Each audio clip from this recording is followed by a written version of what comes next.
Good day, everyone. It's this time of the year again. SEAHIS time, Southeast Asia Hotel Investment Summit in Bangkok. Very happy to be participating this year again on behalf of Hotstats and our Duetto as well, and very happy to be catching up with you in 2 weeks. So before we meet again and then catch up on what's happening with life, I just wanted to give you a brief update on what's happening in the region, right? So in terms of gross operating profit per available room, we've all seen or felt the slowdown in the growth in various destinations throughout APAC.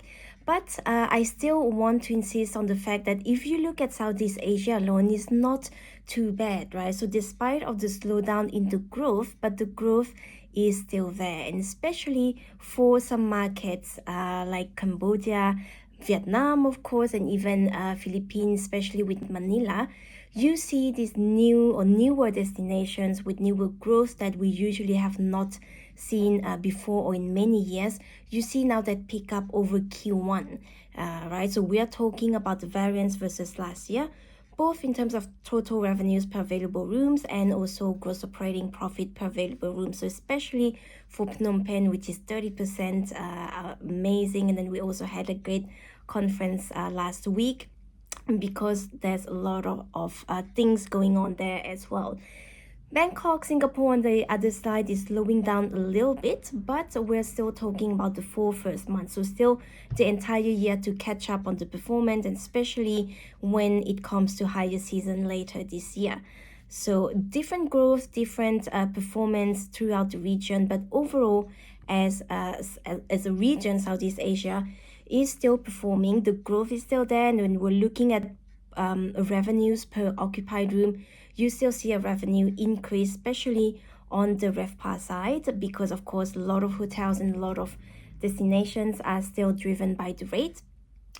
F&B is there as well, so the growth is still different because the story there is different for many different type of resorts and markets as well. And while catering is slowing down, we've still seen a growth in some destinations in the outlets, right? So some leisure destinations, some resorts have been doing very well in terms of F&B revenues per occupied room coming from the outlet.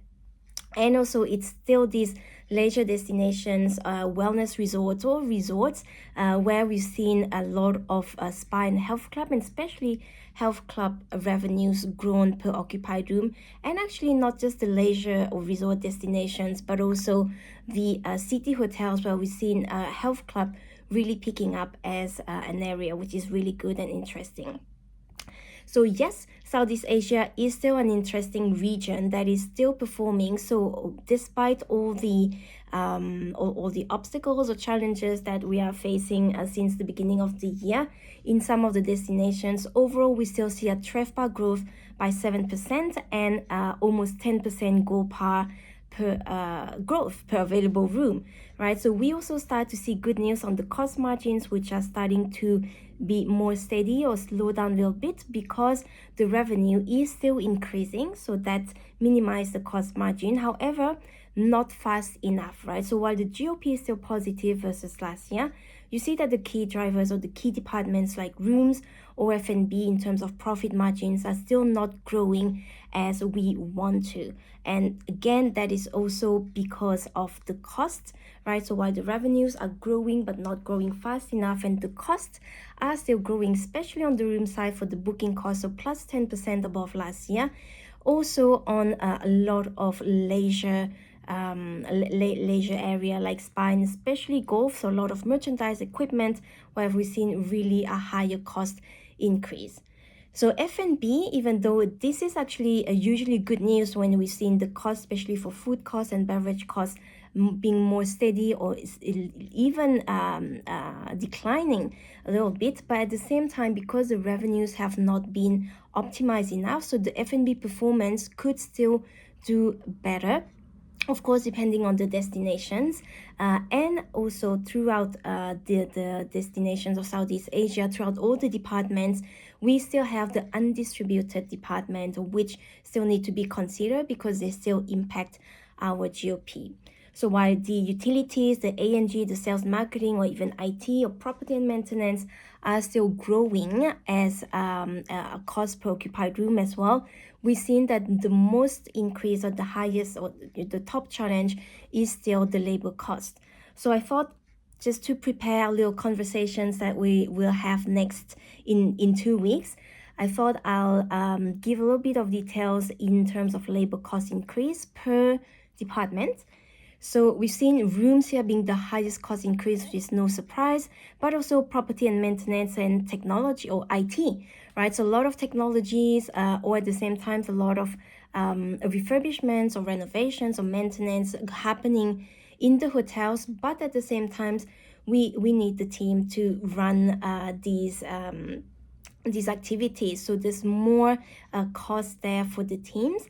And on the right, we see the rooms and the F&B department. So the top 3 highest cost increase for the rooms are the club lounge, right? So higher standards, I guess, more service and more teams to really support the service in these hotels with the club lounge.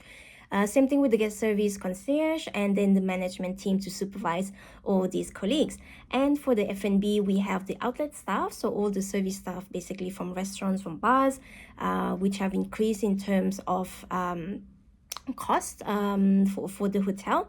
Service charge as well, which is great news for the team, and in-room dining there. So of course, when we order in-room dining, a room service, we want it to be delivered as quick as possible. So need a lot of manpower there. So yes, a lot of costs, also a lot of things happening in terms of revenues, which are still picking up. Let's not forget that. And overall, this will impact our margins. So usually I would give the GOP margins directly per market or per city or per asset class. But this year I have become a little bit less kind, so I'm just giving you the variance versus last year. And you see it is the full service and the extended stay, which are the highest or the fastest in terms of growth pace, right? So it doesn't mean that the others have not good margins. In fact, luxury and select service still have very good margins, but in terms of growth, especially for the luxury, but also for the lifestyle, they are more impacted by the cost. If you have any questions, we will meet for sure next week. I keep saying next week, it's in 10 days actually. So we'll be catching up, and if you can, catch me if you can. See you soon.